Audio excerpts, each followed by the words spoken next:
Syahrini sudah menista agama Kristen. Syahrini harus dipenjarakan. Kita umat Kristen nggak boleh tinggal diam. Menanggapi apa yang dikatakan si Syahrini ini ya, karena menurut saya ini bukan domain si Syahrini ya untuk membicarakan tentang ketuhanan Yesus gitu loh. Itu salah ya, apa yang dia ucapkan itu keliru gitu loh. Makanya saya mengkomentarinya apa yang dikatakan Syahrini ini semuanya ini termasuk ada unsur-unsur ketidaksukaan atau kebencian ya, karena dia mencampuri urusan keyakinan orang lain ya gitu. Syahrini, hari ini lu bilang bahwa konsep Tuhannya orang Kristen itu perlu dikaji ulang karena Tuhan kenapa jadi manusia. Iya, jadi ini salah satu inces di Indonesia membuat pernyataan seperti yang di atas ini. Dan yang miris itu ketika kita buka komentar dan kita lihat banyak netizen 62 kaum mayoritas yang komentarnya Syahrini memang benar, Syahrini kadang benar. Kalian itu, ya menurut kalian, menurut agama kalian benar, tapi menurut agama orang lain kan tidak. Kita masing-masing punya iman yang berbeda-beda. Jadi tolong saling menghargai.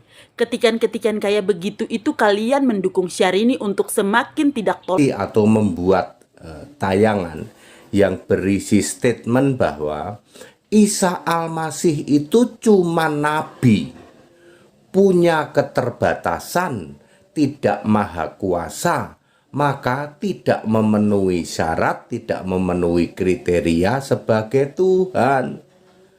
Rini Shah juga menegaskan bahwa Isa Al-Masih itu tidak mati disalib, tidak bangkit, juga tidak naik ke surga. Benar sekali itu bagi mereka yang di luar Kristen, bebas-bebas saja. Toh mereka juga punya tokoh yang namanya juga Isa Al-Masih. Jadi very clear, Rini Shah tidak menista Kristen. Jadi very clear, Rini Shah tidak menista Kristen. Di FYP aku lagi heboh banget mengenai story Syahrini yang bilang Yesus itu gak ada. Aku sebagai Nasrani sih gak terganggu sama sekali ya, karena aku tahu kalau Syahrini itu kan agamanya Muslim. Di Al-Quran itu setahu aku memang gak pernah dimention nama Yesus gitu, adanya tuh Isa Al-Masih. Jadi ya wajar aja kalau dia taunya kayak gitu. Jadi menurut aku ya sebagai Nasrani gitu, kita nggak perlu kayak ke-trigger atau gimana, biasa aja. Karena sebenarnya yang harus mengetahui dengan baik agama seseorang itu adalah orang penganutnya sendiri gitu. Maka dari itu ya kita sebagai Nasrani atau kita sebagai penganut umat agama, lebih baik kita itu fokus mempelajari agama kita masing-masing gitu, biar nggak heboh bahas-bahas agama lain ya. Karena setahu aku kalau kita fokus sama agama kita sendiri, kita akan menjadi manusia yang lebih baik dan berkenan di hadapan Yang Maha Kuasa. Itu aja. Menjelaskan bahwa kelahiran Yesus, maaf ya Tuhan, saya paham itu tidak lebih dahsyat dari kelahiran Adam. Dua-duanya dahsyat. Nggak tepuk tangan kok. Paham nggak? Nggak kalah dahsyatnya kelahiran Adam. Supaya Anda tahu fungsi manusia ini untuk apa, Adam. Maksud saya fungsi manusia pertama ini untuk apa? Maka Yesus dibuat serupa dengan atau mirip dengan saudara-saudaranya. Tetapi di Konsili Nisea dibuat rumusan Yesus satu hakikat dengan Allah. Nah, ya udah, sampai hari ini orang terus yakin bahwa dia sejajar dengan Allah. Dan itu yang saya tidak terima dan tidak percaya.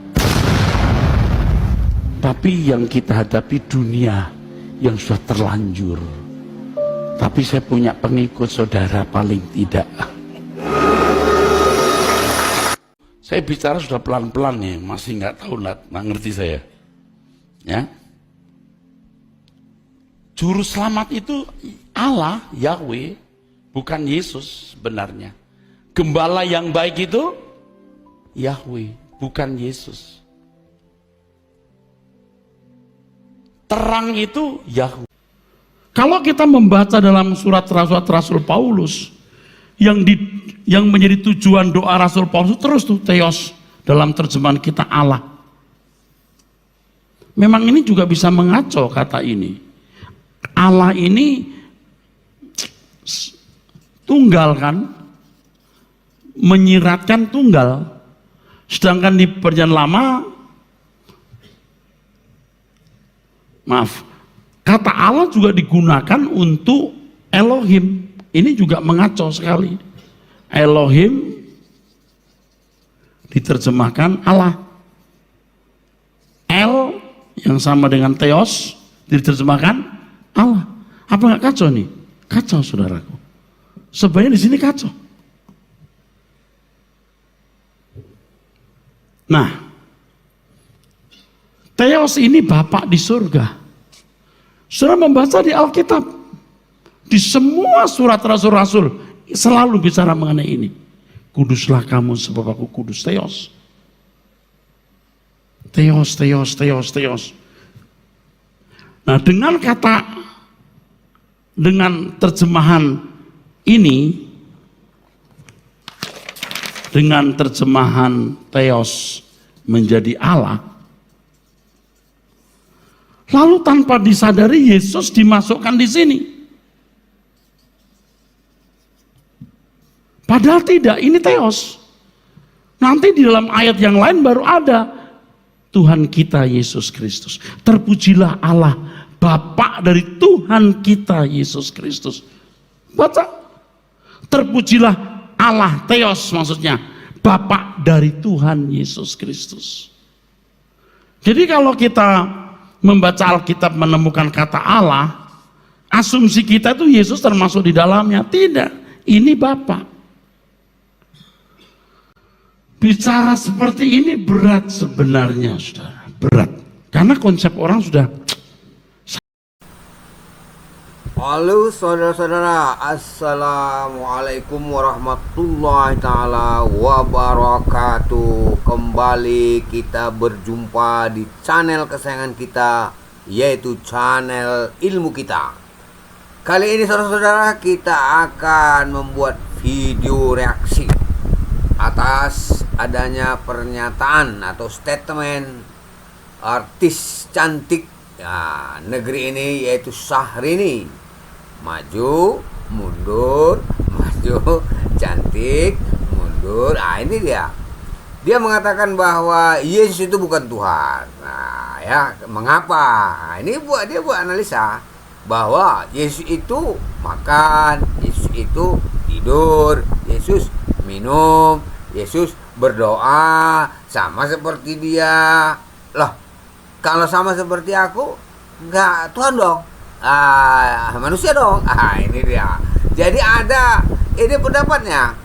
Dan kalau definisi manusia itu ada, dan definisi Tuhan yang Maha Kuasa, yang Maha Halik itu ada. Allah itu, Tuhan itu tidak pernah makan, tidak pernah tidur, tidak pernah berdoa, tidak pernah susah, tidak pernah bergantung kepada siapapun. Ini ciri-ciri, nggak bisa kita pungkiri ini. Ya, ini ilmiah. Sama dengan kalau kita membuat ciri-ciri logam, itu ada air raksa, ada tembaga, ada emas, ada ferrum. Ini punya ciri-ciri. Nggak mungkin nanti kita katakan emas adalah tembaga atau tembaga adalah emas, karena ini mereka mempunyai ciri-ciri. Jadi sebenarnya saudara-saudara sekalian, yang dinyatakan Syahrini itu bukan pendapat dia, tetapi kesimpulan daripada ciri-ciri yang digambarkan. Siapa yang bisa mengingkari bahwa Yesus ada makan, Yesus dilahirkan, Yesus tidur, Yesus ngantuk, Yesus berdoa. Ini nggak bisa saudara-saudara. Sampai bongkok pun kita tetap kita tidak bisa menghapus ciri-ciri ini. Nah, ketika ini dikatakan sebagai Tuhan, orang pasti bertanya, ini ada apa? Kok kambing dengan kerbau bisa makan? Kira-kira begitu. Kambing suaranya mengembek, kerbau suaranya ngok. Kalau ada sempat kambing suaranya ngok, toto kerbau suaranya mbek. Nah ini yang jadi pertanyaan saudara-saudara. Ini logika wajar dan sehat. Tapi saudara-saudara kita sekalian, ini dia. Di video awal tadi kita lihat sebuah reaksi. Itu lihat tadi, ada yang kontroversi, ada yang bilang menghina. Apanya yang dihina oleh Syahrini kawan? Ini kawan soal ketuhanan kawan. Kalau hari ini Anda percaya bahwasanya Yesus itu Tuhan, itu silakan.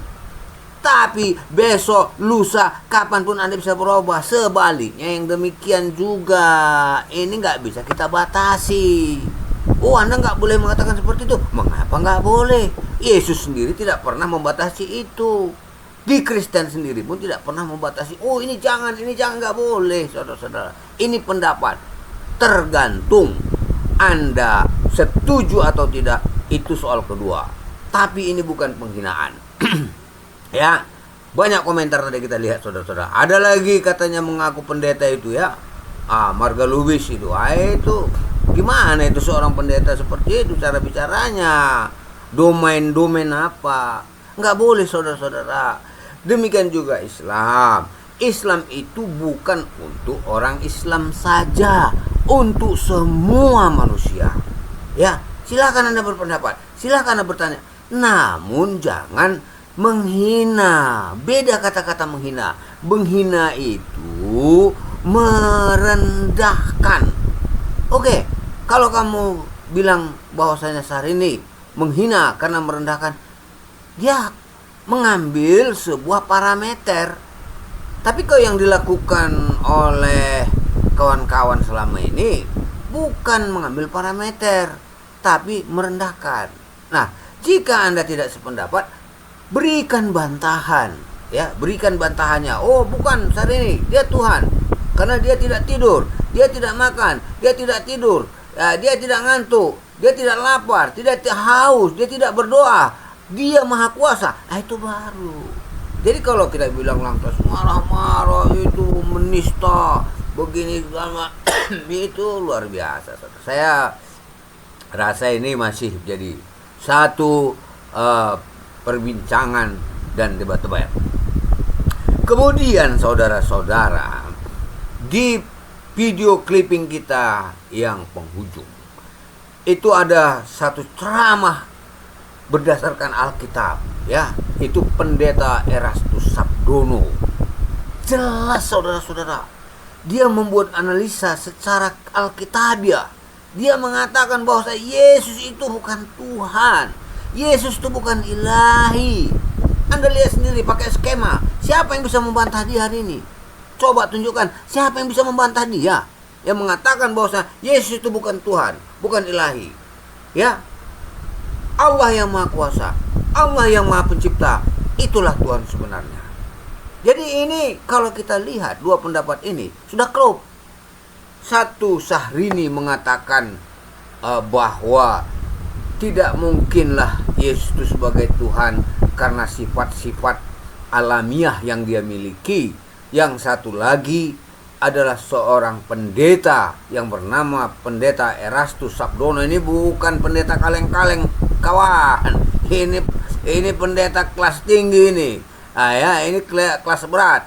Saya rasa kalau untuk di Nusantara ini belum ada, saya rasa duanya ini tandingannya seperti ini. Dia berpendapat secara ilmiah kok. Dia bukan ada tendensius karena dibayar oleh kelompok tertentu karena membela, enggak. Saya yakin apa yang dia sampaikan itu adalah kebenaran yang ditemukannya di dalam Alkitab sendiri. Dan ini merupakan tindakan keikhlasan. Dan dia bertujuan untuk kebenaran, bukan karena sentimen ataupun tidak suka dengan sesuatu atau dan lain halnya. Apalagi dia kan seorang pendeta yang terkenal. Jadi ini sebenarnya sebaiknya menjadi sebuah renungan bagi kita ya, bagi kawan-kawan sekalian, bahwa apa yang dikatakan Syahrini secara logika dan apa yang dikatakan oleh pendeta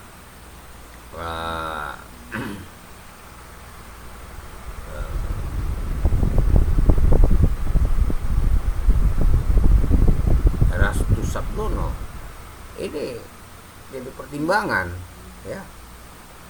Nggak mungkinlah kita tidak menggunakan akal ya. Nggak mungkinlah, kita harus menggunakan akal. Kita normatif saja. Kita tidak harus marah kepada dua orang ini ya, tidak harus marah. Soal keimanan ya dipaksakan pun nanti paku kambing aja bisa disembah orang kok, pohon bisa disembah orang. Cuman logika yang kita perlu pakai, apakah sifat-sifat manusia itu sama dengan sifat-sifat Allah? Tentu tidak, karena manusia di kelemahannya sangat bertentangan dengan Allah di maha kuasanya.